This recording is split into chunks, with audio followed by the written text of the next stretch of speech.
And Yahweh said to Gideon, "The people who are with you are too many for me to give Midian into their hands, lest Israel boast against me, saying, 'My own hand has saved me.'" That's Judges chapter 7, verse 2.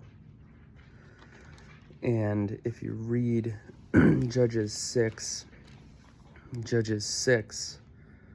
tells the story of the call of Gideon, where the father approaches Gideon and says, "Hey, I'm going to make you save your people."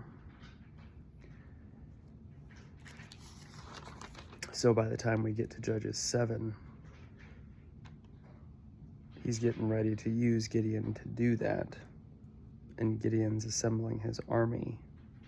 And God says, "Hey, look, your army's way too big."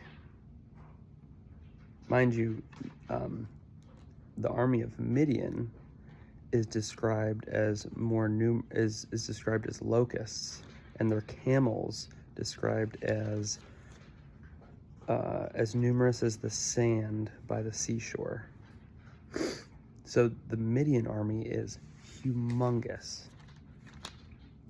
And God's saying, "Hey, your army's too big." Mind you, the army that Gideon had is already way smaller than Midian. And God's saying, "Nope, your army's too big." And he ends up paring it down to 300 people. And God does this intentionally to create this situation that makes it abundantly obvious to all of the Israelites involved that their victory against Midian is an absolute miracle.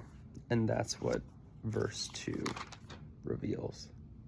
And Yahweh said to Gideon, "The people who are with you are too many for me to give Midian into their hands, lest Israel boast against me, saying, 'My own hand has saved me.'"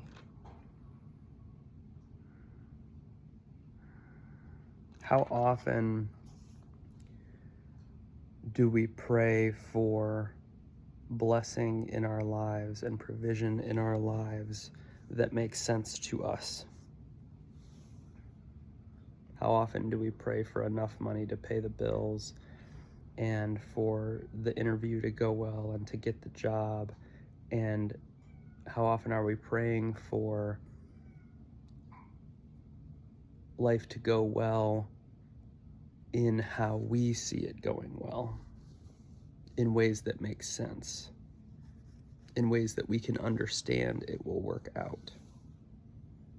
Because what God is setting Gideon up for is, he's like, "Look, I'm going to set this up so that your view of how this could possibly work out, from your perspective, this is going to be an impossible situation, and I'm still going to give Midian into your hand, and through this I will strengthen your faith, because it will be only possible that my hand was involved. And no one in Israel will be able to say, 'Oh, well, we did it because we're strong and we're a good army.'" Hi, honey. I'm doing a little video. You're pretty cute.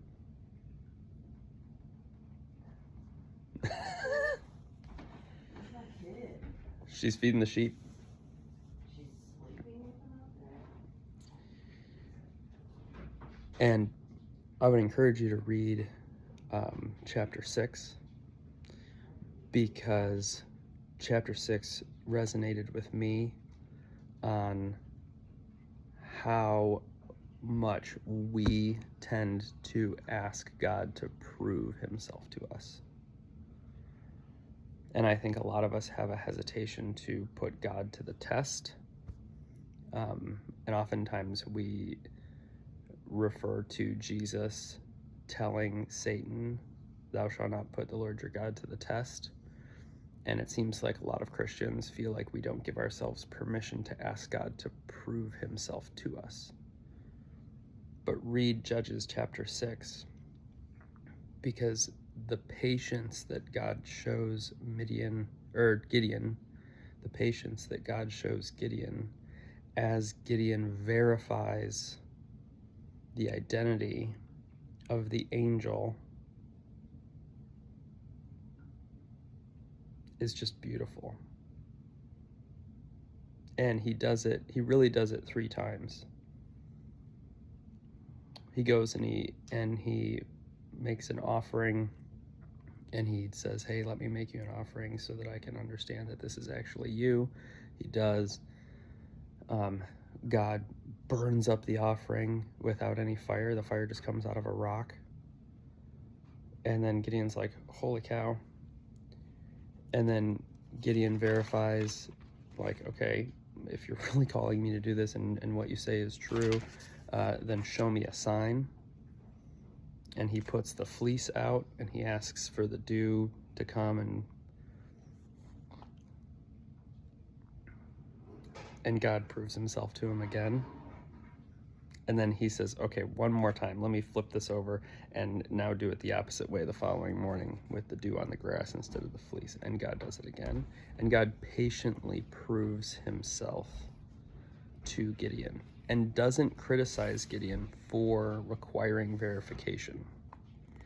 And then in verse 7, or then in chapter 7, verse 2, after Gideon has made God jump through these hoops to prove God's identity, God says, the people who are with you are too many for me to give Midian into your hand.